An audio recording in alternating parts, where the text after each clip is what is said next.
जय श्री राम मित्रों, स्वागत एक बार फिर से आपका हमारे चैनल जेवी डिवोशन में। अभी तक हमने एपिसोड में देखा कि शूर्पणखा की री एंट्री दिखाई गई और स्वैग के साथ, जैसा कि उनका पहली एंट्री सीन था उसी पे वैसा ही कुछ लग रहा है कि विलन आ रहा है। रुको रुको रुको, अरे रुको। इतनी बार वो 100 कदम के रास्ते, 100 कदम का भी नहीं होगा वो, मेरे ख्याल से 30-40 कदम का रास्ता, एक टाइल्स 2 टाइल्स पार कर रही हैं। रुको। भय है सबको कि क्योंकि इन्हीं के प्रतिशोध के कारण समस्त लंका का विनाश हुआ। क्या इनका प्रतिशोध अभी भी समाप्त हुआ? नहीं। जिससे प्रतिशोध था वो तो सामने खड़ी, तो समाप्त कैसे हो? तो समाप्त कैसे होगा? इनके मन में जो भावनाएं, जो द्वेष, जो जितनी भी इनकी विषैला पदार्थ जो इनके मन में भरा हुआ था, वो अभी भी वैसा है।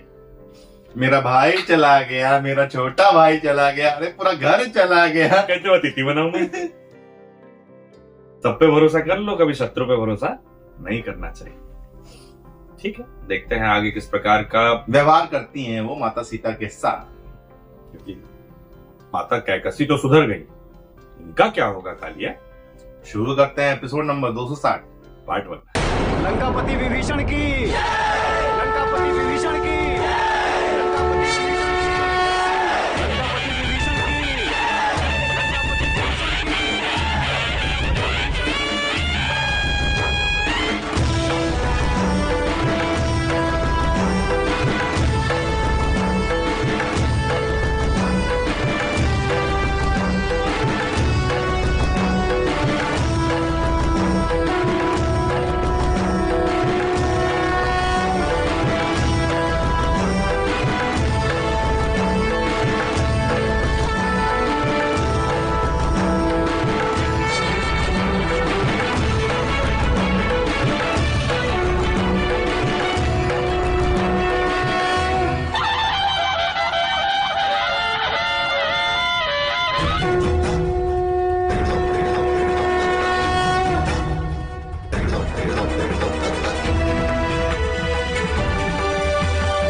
विभीषण की, लंकाधीश विभीषण की, लंकाधीश विभीषण की।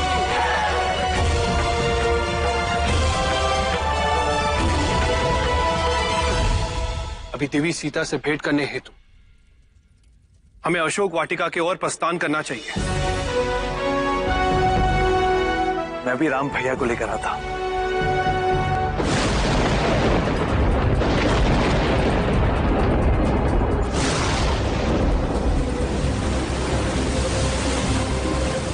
बुलाया नहीं गया मुझे।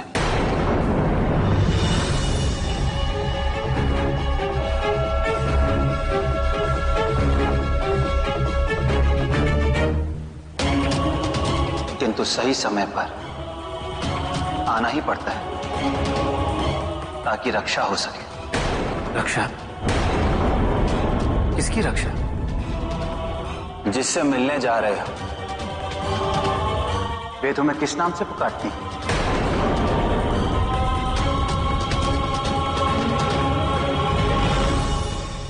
रघुनंदन। उसी रघु के लिए, उसी रघु के कुल की रक्षा के लिए मुझे आना पड़ा।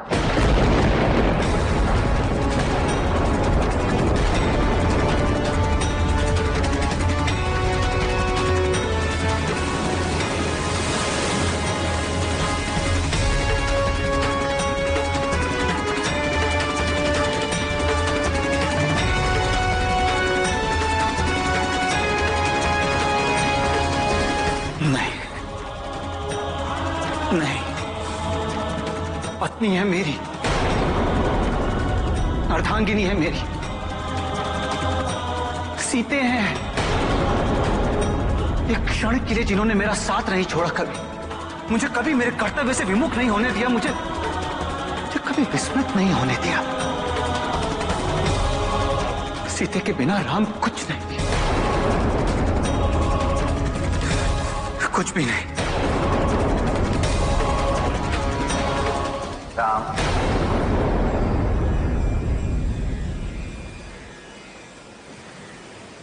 इसमें किसी को कोई संदेह नहीं कि सीता से पवित्र ना कोई है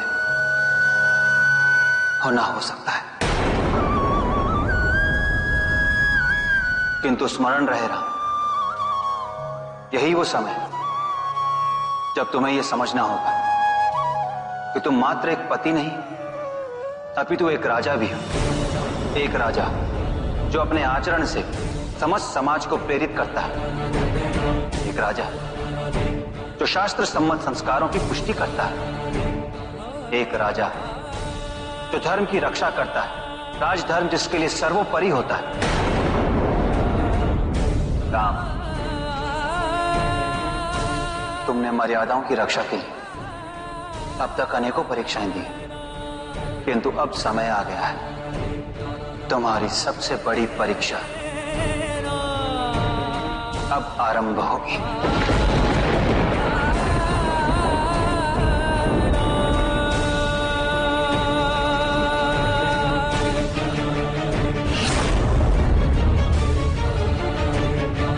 भैया, सब अशोक वाटिका जाने के लिए तैयार है। भैया, सब आपकी प्रतीक्षा कर रहे हैं।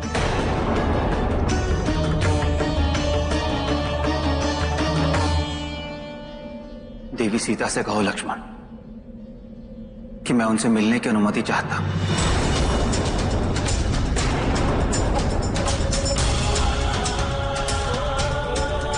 देवी? जाओ लक्ष्मण। क्षमा कीजिए भैया, मुझे कुछ समझ में नहीं आया। यह सब इतना सरल नहीं है मेरे भाई, आज्ञा का पालन करो। जी भैया।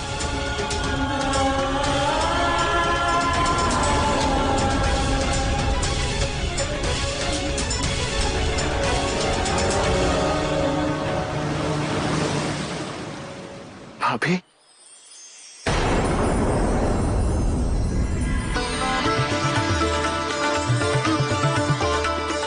लक्ष्मण,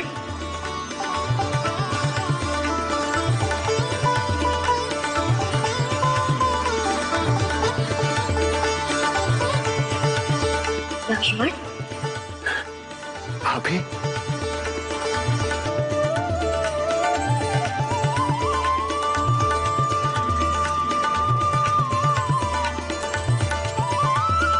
तुम्हारा कल्याण। लक्ष्मण, तुम्हें देखकर मुझे अत्यंत प्रसन्नता हुई। प्रसन्न तो मैं भी बहुत हूं भाभी, किंतु मेरी प्रसन्नता उस क्षण की प्रतीक्षा कर रही है जब आपका और भैया का पुनः मिलन होगा। किंतु किंतु भैया ने आपसे भेंट करने की अनुमति मांगी है भाभी। अनुमति?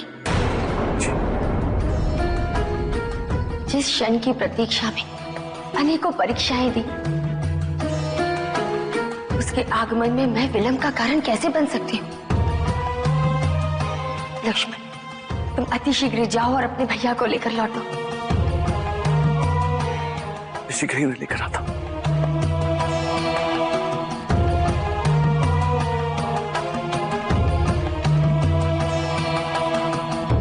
पुत्री, मैं प्रभु श्री राम के स्वागत हेतु आरती की थाली सजाकर लाती हूँ। माता,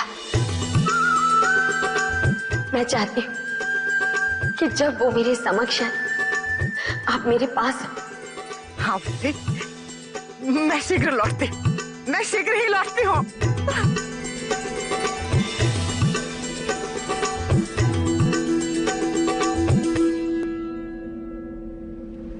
भैया, भाभी ने सहर्ष स्वीकृति दे दी है। सभी लोग भाभी के दर्शन करने के लिए आतुर हैं।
हमें लगा कि शायद इस एपिसोड की शुरुआत में हमें शूर्पणखा को देखने का अवसर प्राप्त होगा, पर हम उससे वंचित रह गए। एक पल के लिए तो हमें ऐसा लगा कि हमें त्रुटि हो गई। हाँ, त्रुटिवश कोई दूसरा एपिसोड तो नहीं देख रहे, लेकिन नहीं, एकदम सही जगह थे। मुझे लग रहा है अनवांटेड चीजों को स्किप कर दिया डायरेक्टर साहब ने इस वक्त। मुझे लग रहा है वो कैसेट जो फंस रही थी डीवीडी निकाल दी गई। रुको चैप्टर था ही तो यार, मजा नहीं आ रहा है।